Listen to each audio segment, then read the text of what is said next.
Fala galera, estamos aí para mais um vídeo do Giro Santástico e vamos falar um pouco sobre Santos e Mirassol, Mirassol 3, Santos 2, essa derrota que nós tivemos, que um pouco decepcionante, mas também dá para se dizer que algumas coisas eram esperado.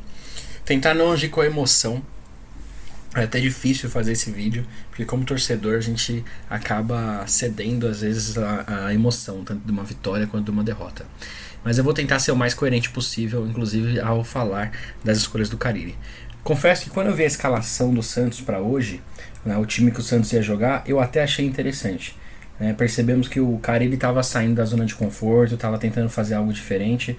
Lógico, um pouco porque ele estava poupando jogadores, mas ele estava tentando de verdade fazer alguma coisa, né? Sair um pouquinho da mesmice, né, de sempre que estava sendo jogo após jogo. E aí foi o que aconteceu. No comecinho do jogo o Santos começa bem. O Marcos Leonardo dá um lindo passe de letra pro Léo Batistão. O Léo Batistão perde um gol feito. Difícil, um cara que a gente pedia bastante para ter oportunidade, perde um gol feito. E aí em seguida a coisa começa a desandar. E o Santos, num lance de falta pro Santos, a origem foi de fato erro do juiz, o Santos leva o primeiro gol. E aí com mais alguns erros ela leva o segundo, o terceiro. E aí você percebe que o Santos se desestabilizou totalmente.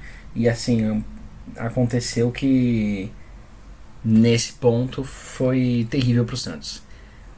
Chegou aí o primeiro tempo, o Santos se desestabilizou, levou os 3 gols. E olha, sinceramente, sorte é que não levou mais do que 3, viu, no primeiro tempo.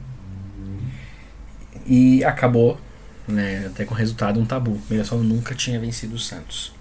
Mas aí veio o segundo tempo, né?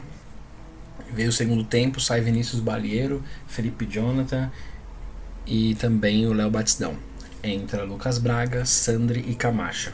O Santos no segundo tempo, você percebe que ele adianta as linhas, ele começa a marcar em cima, e aí com isso ele faz um gol no comecinho do segundo tempo com o Madison, e um gol pouco tempo depois com o Marcos Guilherme, e o Santos dá uma abafa. Só que isso durou só 20, 25 minutos. E aí você percebe que os jogadores eles perderam o fôlego, o Santos automaticamente começou a recuar, o Mirassol de novo começou a tomar conta do jogo. Tiveram algumas chances, né, de perigo, e aí o Santos foi conseguindo levantar de novo, foi conseguindo encaixar de novo, mas não com aquele mesmo ímpeto.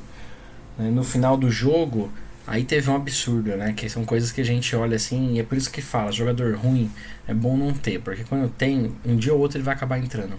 E aí o Carille me bota o Thailson pra jogar. A gente tá em 2022 e ainda tem que ver Thailson entrando e jogando nesse time do Santos.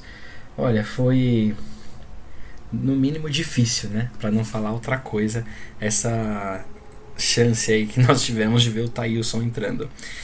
Porém, o Santos tava jogando melhor naquele momento. E ainda teve tempo de ter mais uma chance num cruzamento muito bonito do Lucas Pires, e Marcos Guilherme cabeceou e o goleiro deles fez uma linda defesa, linda defesa mesmo, e aí para manter o 3-2. Olha, o segundo tempo foi um outro jogo em relação ao primeiro, mas a dúvida que fica é até que ponto foi o dedo do Carille ou foram os próprios jogadores que se mexeram e foram para cima. Revisando, vamos revisar a escalação. Então começou com João Paulo, Madison, Kaique, Bauerman e Lucas Pires. Balieiro, Felipe Jonathan e Léo Batistão no meio campo, Ângelo, Marcos Leonardo e Marcos Guilherme. Foi interessante, apesar de insistir no Marcos Guilherme, né? Esse cara tem cadeira cativa, né, no Santos, não tenho certeza. Ele sempre dá um jeito de escalar o cara, não importa qual seja a posição. Mas até que ponto, né, no segundo tempo, o Carille que conseguiu conquistar com as suas mexidas e a leitura de jogo, ou os jogadores que perceberam que precisavam mudar para não dar um vexame histórico. Se a gente analisar os últimos jogos do Santos, até pegando um pouquinho do final do ano passado, o Santos perdeu poucas vezes. Só que esse ano o trabalho assim, ele tá tenebroso. Se a gente pensar, o Carille é um treinador que gosta de trabalho defensivo, só que mesmo nos jogos que o Santos recua, o Santos é cheio de buracos, tanto que o João Paulo é o melhor jogador do Santos nesse Campeonato Paulista, e já ganhou acho que 4 vezes o craque da partida, jogando pelo Santos nesse Campeonato Paulista. Então a gente vê um problema, não é um time consistente defensivamente. Então não estamos conquistando aquilo que é tão falado dele. Aí hoje ele tenta abdicar daquilo que ele acredita, escala um time um pouquinho mais ofensivo e a gente toma uma sapatada no primeiro tempo. Ele reclamou recente que o time era muito vertical e a gente vê no segundo tempo que o time sendo mais vertical, marcando pressão, indo para cima, o Santos marca 2 gols, né? Só que não tinha preparo físico para continuar. Então assim, eu não... Quem sou eu para poder falar se fora Carille ou traz outro técnico ou não?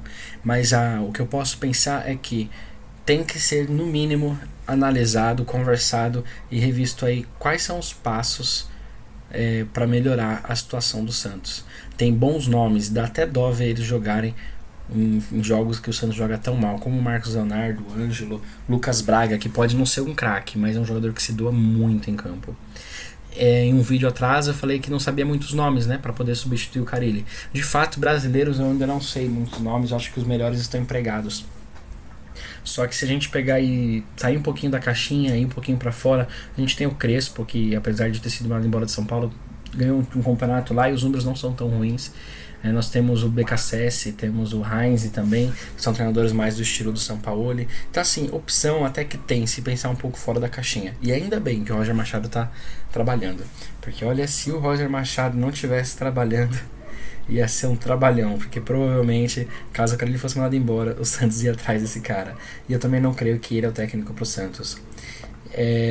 A ver, vamos ver o que vai acontecer nos próximos dias, se de fato o Carille fica, se o Carille sai. A princípio, até o momento, não há nenhuma notícia, nenhum boato do que pode acontecer. O segundo tempo parece, querendo ou não, que dá um leve respiro para ele. Mas eu gostaria só de pontuar uma última coisa. Existem jornalistas, inclusive santistas, que defendem que esse time do Santos é ruim e por isso é que o time do Santos perde e empata para esses times pequenos do Paulista, que é porque é mais fraco que eles. Repito, é falta de trabalho, falta de treino, falta de preparo.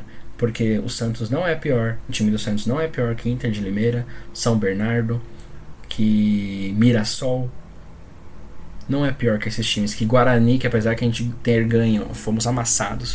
O Santos tem mais times que esses times. O Santos é um time, pode até ser considerado assim, médio dentro de um campeonato brasileiro. Mas de longe o Santos não é o pior time da Série A.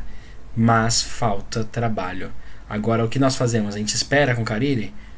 Tira o Carille, testa com o treinador? Eu não sei também. Se a gente parar para pensar, nós tivemos nos últimos tempos Roland, Diniz, Carille e ninguém deu certo. Então também tem que se mudar alguma coisa no elenco. E é isso aí, gente. Dê sua opinião, fala aí o que você acha. Dá um like se você gostou do vídeo. Comenta se você não gostou, fala aí que você não gostou, qual é a sua opinião, se você pensa em outro técnico, se você gosta do trabalho do Carille. Se inscreve no nosso canal e compartilha com seus amigos. Vamos dar uma força aí pro canal. Muito obrigado aí pra vocês, tamo junto e até a próxima.